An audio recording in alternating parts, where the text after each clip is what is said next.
they buried many dead bodies in. But you now talk about 4 marked graves, 1 black grave, 3 European graves. The black man here was called Philip Pico. Philip was from Chico, so the name was Kweku.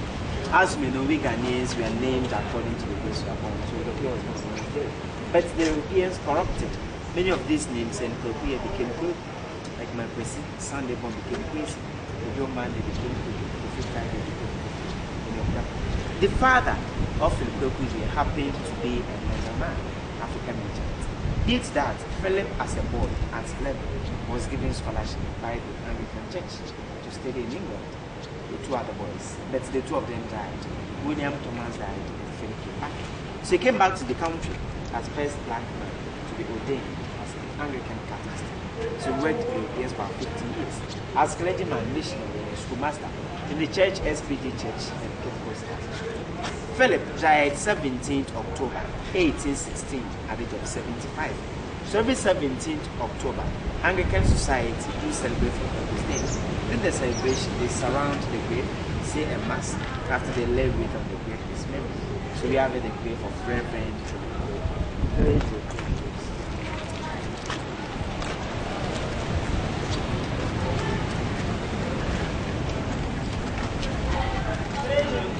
First one here was a British army officer, a soldier with the name C.B. Whitehead.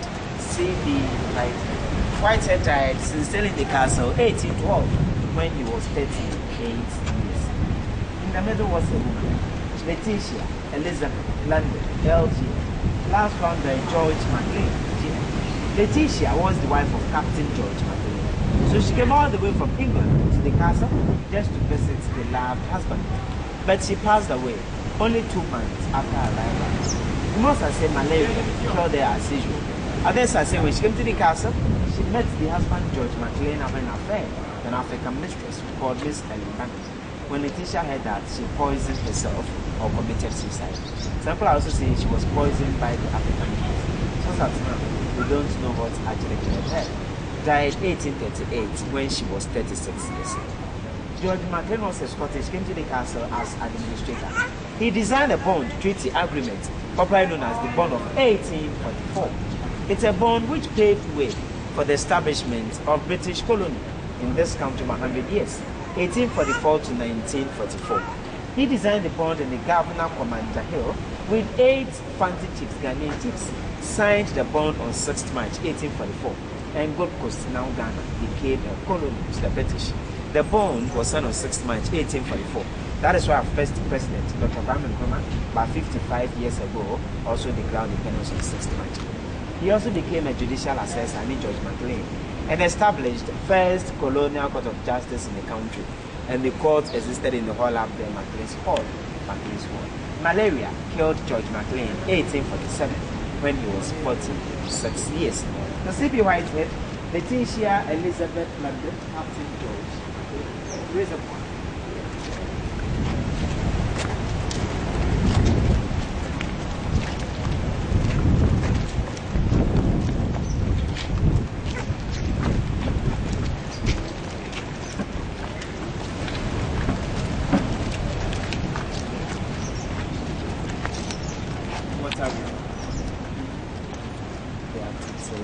In those days, there was no pipe-borne water in the country at all.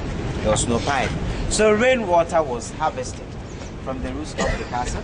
They reserved the rainwater in here.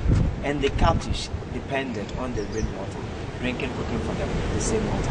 But the Europeans dug wells in town, water from the ground, like boreholes. So they depended on those wells and rainwater here for the Celtics. Now listen to my painting. Can you imagine these were dungeons? The 2 of them were male slave dungeons. Male captives initially stayed there. They lived inside the first. They went in and out by ladder steps. But because this underground, it was very hot inside them, the business also expanded. So in 1792, they constructed this big and comfortable one here, comfortable one. They transferred them to the comfortable one, filled this with rainwater for the captives. That's about 18 feet deep. 15 feet wide. Pipe water now connected to the tap, and this alone, and we have about 3,000 gallons of water.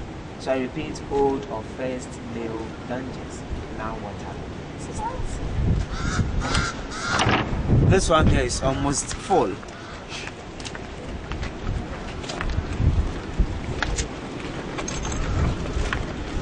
So we have about 3,000 gallons of water. When there is massive shortage of water in town, people living around the castle fetch water from this. They don't know what to use the water for in their various homes. But in the castle, use the water to pump around for washing. Let's walk on the tunnel this way.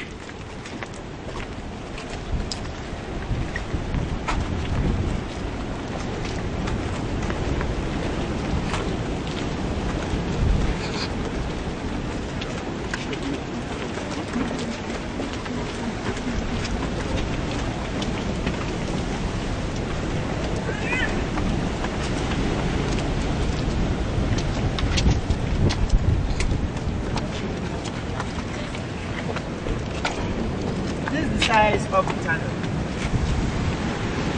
The tunnel which entrance is sealed to the mill dungeon. Underground passage we are right on the rail go down. Cannons laid here, cannon walls are there, short ones and you have water bodies for defense. Many wars and attacks took place here. Business were very profitable. Think that some of the European companies fight each other just to get possession of many of the castles and forts. So the British the people from Sweden came to this British and practiced. They built a wooden trading post. 1 year later, they built a port named the Port for Scotland. Within 10 years, from 1654 to 1664, the Swedish fort fell to the deed of Denmark, the Dutch of Holland, finally the British.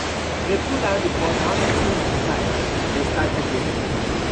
Finalized, here is gunpowder. One of the boys cannot walk there, like the ocean.